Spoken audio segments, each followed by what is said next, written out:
सुद्धा आदिनारायण रेड्डी नावाच्या साईबाबा भक्तांनी बांधून दिला अशा पद्धतीच्या चर्च. पण द्वारका माईला साईबाबांचा दंडा ठेवलेला आहे आणि दर गुरुवारी पालखीला साईबाबांचा तो दंडा फिरवला जातो. त्यांची साई अशी झाली आहे, कुंकू धण्याचं, मंगळसूत्र गण्याचं, लेकरू मात्र मनाचं, आणि तरी सुद्धा मला निवडून द्या म्हणून ते सगळीकडे फिरताना माझा त्यांना सल्ला आहे की आता त्यांनी दैत्यगुरु शुक्राचार्यांच्या मंदिरात जाऊन सोमवारी अभिषेक तरी करून यावा, म्हणजे कुठल्या तरी एका पक्षाबरोबर त्यांचं नीट जमेल.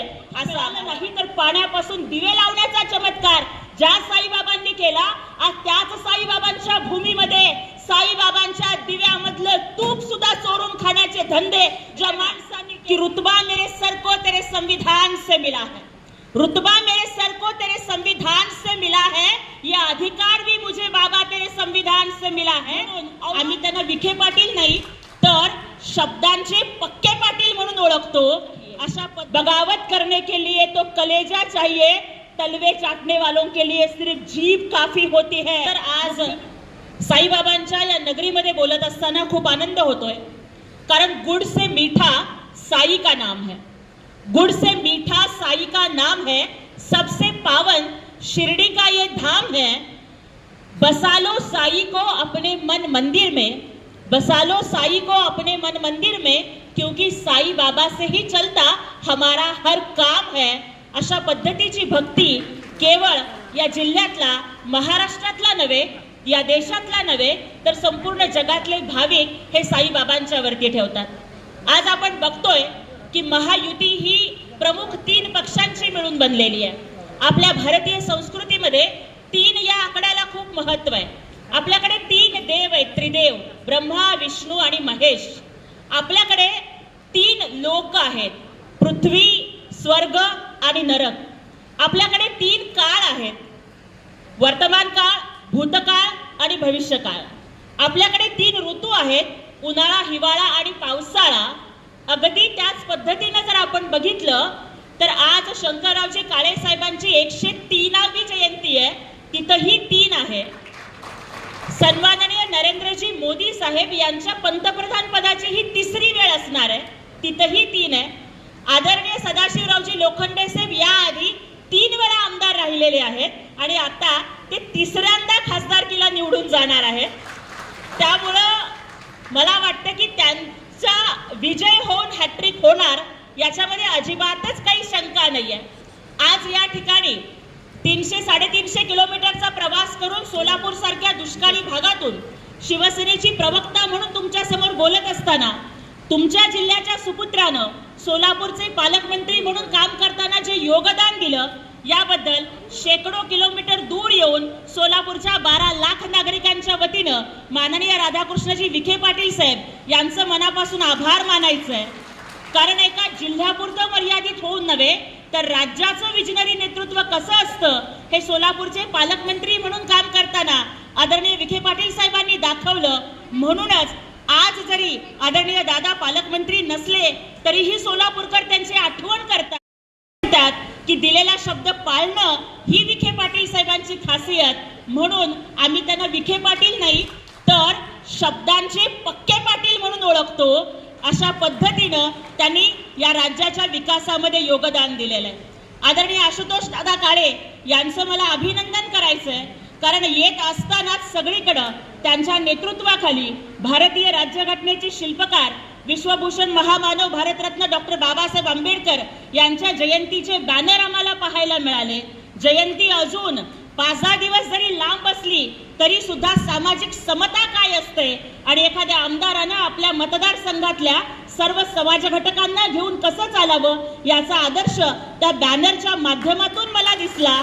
त्याबद्दल आणि मला वाटतं की जे इंडिया आघाडीचे लोक आज टीका करत आहेत की अबकी बार 400 पार झाल्यानंतर बाबासाहेब आंबेडकरांची राज्यघटना बदलणार आहेत, याला ठोक आणि ठोस असं उत्तर आदरणीय आशुतोष दादांच्या त्या बॅनरच्या माध्यमातून दिलेलं आहे. कारण जे लोक ही टीका करतात की भारतीय जनता पक्ष आणि महायुती हे भारताची राज्यघटना बदलणार, ते हे विसरतात की भारतरत्न डॉक्टर बाबासाहेब आंबेडकरांनी लिहिलेली घटना कि रुतबा मेरे सर को तेरे संविधान से मिला है, रुतबा मेरे सर को तेरे संविधान से मिला है, यह अधिकार भी मुझे बाबा तेरे संविधान से मिला है।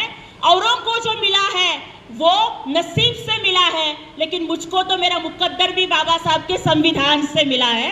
अशा पद्धतीची बाबासाहेबांच्या संविधानाची महती आहे आणि बाबासाहेबांनीच संविधानात लिहिलंय की संविधानामध्ये छोटे मोठे बदल करता येतात, पण संविधानाचा जो मूळ गाभा आहे, संविधानाची जी मूलभूत संरचना आहे ती कुणालाच बदलता येणार नाही, हे आमच्या बापानं बाबासाहेब आंबेडकरांनी संविधानात लिहून ठेवलंय। त्यामुळे जे लोक म्हणतात की महायुती किंवा बीजेपी संविधान बदलणार आहे, त्यांना चपराक देण्याचं काम मतदानाच्या माध्यमातून तुम्हाला करायचंय। कारण बाबासाहेब आंबेडकरांना निवडणुकीमध्ये पाडण्याचं काम हे काँग्रेसने केलं आणि काँग्रेसच्या त्रासाला कंटाळून बाबासाहेबांना कायदेमंत्री पदाचा राजीनामा द्यावा लागला। जेव्हा वेळ येईल तेव्हा यावरती सविस्तर बोलेन, आता पुरतं एवढंच ठीक आहे। ठिकाणी सांगायचं की आज आपण या ठिकाणी बघतोय की सकाळी आम्ही आमची सुरुवात ही श्रीरामपूर मधून केली। श्रीरामपूर आजही रामनवमीला साईबाबांचे लाखो भक्त जगभरातून येतात, कारण बाबांची जन्मतिथी आम्हाला माहिती नाहीये म्हणून रामनवमीला मोठा उत्सव साजरा होतो। श्रीरामपूरच्या नंतर आम्ही नेवासाला आलो, जिथं माझा मराठाची बोलू कौतुके परी अमृता तेही पैजा जिंके ऐसी अक्षरे रसिके मेळविन, अशा पद्धतीची ज्ञानेश्वरी ज्या पैस कांबाला टेकून नेवाशामध्ये ज्ञानेश्वरांनी लिहिली, त्या नेवासामध्ये दुसरी सभा झाली। त्याच्यानंतर आम्ही इथे आज या कोपरगावच्या पावन भूमीमध्ये बोलतोय। आज बघा रामनवमीला राम भक्त नव्हे साई भक्त सुद्धा उत्सव साजरा करतात आणि आज दुसऱ्या बाजूला जे उबाठाचे लोक उभे आहेत की ते कुठल्या पद्धतीचे लोक आहेत। राम लक्ष्मण आणि सीता जेव्हा अयोध्येला परत गेले, त्याच्यानंतर अयोध्येच्या सिंहासनावर आरूढ झाल्यानंतर माता सीतेनं मोत्यांची माळ हनुमानाला दिली। हनुमानांनी मात्र काय केलं तर तो एक एक मोती फोडून बघू लागला, फोडायचा, बघायचा, टाकून द्यायचा। सीता मातेला राग आला, म्हणाली इतक्या मौल्यवान मोत्याची माळ दिली हनुमंता, तू मात्र एक एक मोती तोडतोयस, काय बघतोयस फोडून फोडून। तेव्हा प्रभू श्रीरामांचे महान भक्त हनुमंत मारुतीराया म्हणाले की माते तू मला मोत्याची माळ दिलीस आणि मी प्रत्येक मोती फोडून बघतोय की त्याच्यात राम आहे का नाही, क्योंकि जिसमें राम नहीं वहां मेरा कुछ काम नहीं। आणि आज मात्र काँग्रेसला ज्या वेळेला राम मंदिराच्या उद्घाटनाचं निमंत्रण पाठवलेलं होतं, तेव्हा त्यांनी राम मंदिराच्या त्या प्रतिष्ठापना सोहळ्याला जाणं नाकारलं। जेव्हा काँग्रेसचं शासन होतं तेव्हा प्रभू श्रीराम हे काल्पनिक व्यक्तिमत्व आहे असं ॲफिडेव्हिट सुप्रीम कोर्टामध्ये या काँग्रेसच्या लोकांनी सादर केलं। हे उद्धवजी ठाकरे साहेब जे लोक प्रभू बाजूला बघा, हिंदू हृदय सम्राट बाळासाहेब ठाकरे जे म्हणाले होते की जर माझ्या शिवसैनिकांनी बाबरी पाडली असेल तर मला त्याचा अभिमान आहे, असं म्हणणारे बाळासाहेब ठाकरे कुठं, आणि ज्या कारसेवकांच्या वरती गोळ्या चालवल्या गेल्या त्या समाजवादी पार्टीच्या लोकांबरोबर मांडीला मांडी लावून बसणारे उद्धव ठाकरे कुठे। काँग्रेस जी काँग्रेस प्रभू श्रीरामांचा विरोध करते, परवाच राहुल गांधी आले होते आणि मुंबईमध्ये बोलताना म्हणाले की हिंदू धर्म में एक शक्ति है और हमारी लड़ाई उस शक्ति के खिलाफ है। त्या राहुल गांधीला ठणकावून सांगायचे की बाबा रे, आमच्या धर्मामध्ये शक्ती ही महिलांना म्हणतात, नारी शक्तीला म्हणतात आणि या नारी शक्तीची किमया एवढी मोठी आहे की शक्ती नसली तर शिव सुद्धा शव बनतो। भले भले आले आणि गेले, अरे तैमूर लंग आला, अल्लाउद्दीन खिलजी आला, अफजल खान आला, औरंगजेब आला, तू काय हिंदू धर्माच्या शक्तीला मिटवणार आहेस? आणि त्यांना हे ठणकावून उत्तर देण्याचं काम या शिर्डीच्या साईबाबांच्या भूमीमधून तुम्हाला आम्हाला करायचंय, ही जाणीव तुम्हाला करून देण्यासाठी मी इथे आलेली आहे। आपल्या प्रचारामध्ये सुद्धा श्रीराम, ज्ञानेश्वर माऊली आणि आपल्या नेत्यांची नावं बघा। आज ज्यांच्या कर्तृत्वानं रयत शिक्षण संस्था इथे फुलली ते शंकररावजी काळे साहेब। आज ज्यांच्या छायाछत्राखाली आपण नांदतो ते विश्वाला प्रेम शिकवणारे राधा कृष्ण, आणि आज आपल्या खासदारकीच्या उमेदवाराचं नाव सदाशिव, एका बाजूला हा साधा भोळा सदाशिव ज्यांचे वडील एक गटई कामगार होते, सर्वसामान्य परिस्थितीशी झुंजत गरिबीशी झगडत मुंबईला गेले, शून्यातनं विश्व निर्माण केलं, एका रुपयाची कधी अफरातफर त्यांना माहिती नाही, 12 वाजता शेतकऱ्यांचा फोन आला तरी सुद्धा घाटमाथ्यावरचं पाणी अडवण्यासाठी हा आपला खासदार हातात फळ्या घेऊन धरणाला बंधाराला फळा लावायला जातोय. अशा पद्धतीचा साधा भोळा सदाशिव एका बाजूला, आणि दुसऱ्या बाजूला मी समोरच्या उमेदवारावर टीका करायला नाही आले, फक्त उद्धव साहेब त्यांच्याबद्दल जेवढं बोलले होते त्याची आठवण करून. उद्धव साहेबांचा गजनी झाला असेल, कारण पहिल्या वेळेस शिवसेनेच्या धनुष्यबाणावर साईबाबा मंदिर संस्थानाचा फायदा घेऊन भाऊसाहेब वाकचौरे जेव्हा निवडून आले, त्यांनी साईबाबांची शपथ घेतली की मी शिवसेनेला सोडून जाणार नाही. त्याच्यानंतर मात्र त्यांनी काय केलं, त्याच्यानंतर दुसऱ्याच वेळेला त्यांनी शिवसेनेला सोडचिठ्ठी दिली, त्यांनी काँग्रेसशी घरोबा केला, त्याच्यानंतर काँग्रेस सोडली, त्यांनी बीजेपीशी घरोबा केला, तेही सोडलं, त्यानंतर अपक्ष लढले आणि नंतर पुन्हा माफी मागून नाक घासून पुन्हा ते उबाठामध्ये आले. खरोखरच एक संसार चालला नाही तर सोडचिठ्ठी देऊन दुसरा करतात, दुसरा नाही चालला तर तिसरा करतात. इतके संसार भाऊसाहेबजी वाकचौरे मांडतायत राजकारणामध्ये. त्यांची गत अशी झाली आहे, कुंकू धन्याचं, मंगळसूत्र गण्याचं, लेकरू मात्र मनाचं, आणि तरी सुद्धा मला निवडून द्या म्हणून ते सगळीकडे फिरतायत. मला वाटतं की कोपरगावमध्ये देशातलं एकमेव मंदिर आहे ते म्हणजे दैत्यगुरु शुक्राचार्यांचं. आणि असं मी ऐकलंय की दैत्यगुरु शुक्राचार्यांच्या मंदिरात ज्यांचं लग्न जमत नाही, ज्यांचा संसार नीट होत नाही, ते लोक सोमवारी अभिषेक करण्यासाठी जातात आणि त्यांचा संसार रांगेला लागतो. भाऊसाहेब वाकचौऱ्यांचं राजकारणातली एक सुद्धा सोयरीक एका सुद्धा पक्षाबरोबर कुठं जमेना. माझा त्यांना सल्ला आहे की आता त्यांनी दैत्यगुरु शुक्राचार्यांच्या मंदिरात जाऊन सोमवारी अभिषेक तरी करून यावा, म्हणजे कुठल्या तरी एका पक्षाबरोबर त्यांचं नीट जमेल असं आम्हाला वाटतं. मंदिराच्या नावाने शिर्डी सगळीकडे ओळखली जाते. त्याच वेळेला मला आठवण करून द्यायची आहे की याच भाऊसाहेब वाकचौऱ्यांना मी म्हणत नाही बरं का, उद्धव साहेब ठाकरेच म्हणाले होते की ते तूप चोर आहेत. मी म्हणत नाही, उद्धव साहेब म्हणाले होते की ते तूप चोर आहेत. आम्ही आतापर्यंत असं ऐकलं होतं की साईबाबांनी इतका दिव्य चमत्कार केला की तेल कुठं मिळालं नाही तर पाण्यापासून दिवे लावण्याचा चमत्कार ज्या साईबाबांनी केला, आज त्याच साईबाबांच्या भूमीमध्ये साईबाबांच्या दिव्यामधलं तूप सुद्धा चोरून खाण्याचे धंदे ज्या माणसांनी केले, त्याच्या सोबत तुम्ही आज उभं राहणार का या साध्या भोळ्या सदाशिव लोखंड्यांच्या पाठीमागे उभा राहणार? हा निर्णय तुम्हाला घ्यायचा आहे. आता तुम्हीच ठरवायचंय की त्या उमेदवाराला वाकचौरे म्हणून हाक मारायचं का तूप चोरे म्हणून हाक मारायचं, हे मी ठरवणार नाही, ते तुम्ही ठरवणार आहात. पण द्वारका माईला साईबाबांचा दंडा ठेवलेला आहे आणि दर गुरुवारी पालखीला साईबाबांचा तो दंडा फिरवला जातो. साईबाबा म्हणाले होते की जो मेरा खाएगा वो मेरी तरह हो जाएगा.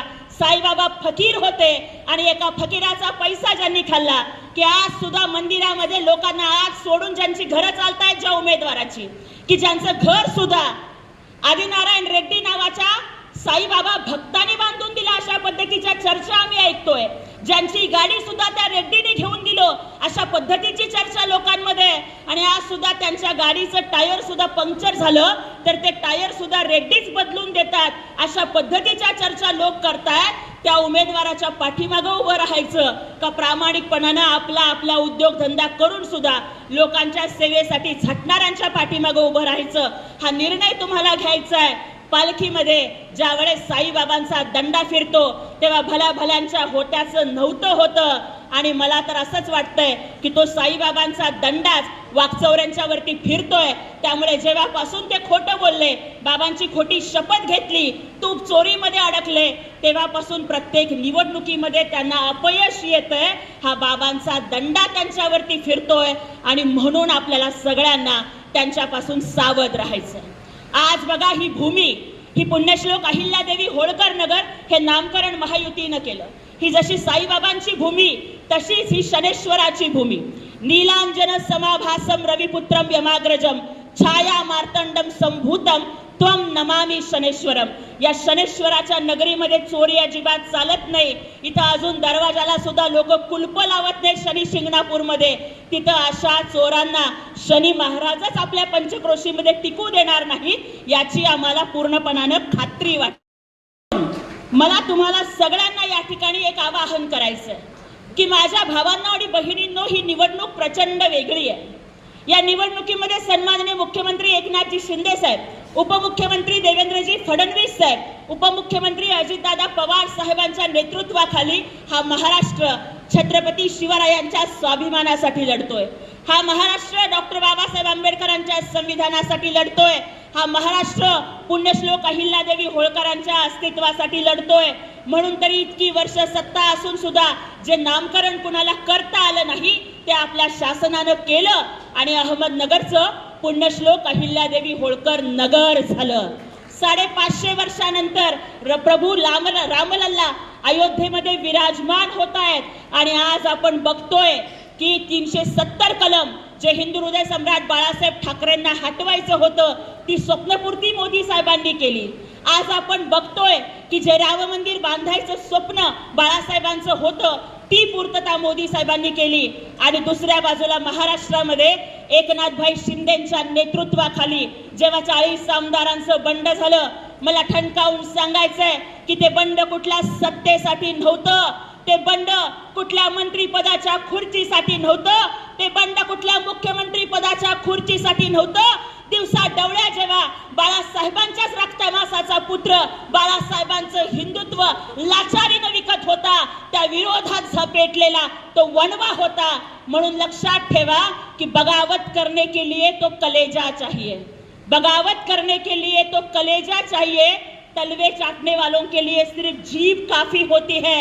मुख्यमंत्री नामदार एकनाथभाई शिंदेच्या रूपातून आज ती बगावत, तो विद्रोह पेटला आणि आपण बघतोय की या 1.5 वर्षाच्या कालावधीमध्ये 20-20, 22-22 तास महाराष्ट्राच्या जनतेला अवेलेबल असणारा मुख्यमंत्री आम्ही या ठिकाणी बघतोय.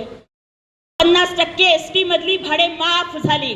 अहो, आज आम्ही भावाला जेव्हा राखी बांधायला जातो, भाऊबीजेला भाऊ आम्हाला ओवाळणी देतो, सख्खा भाऊ वर्षातनं 2दा ओवाळणी देतो.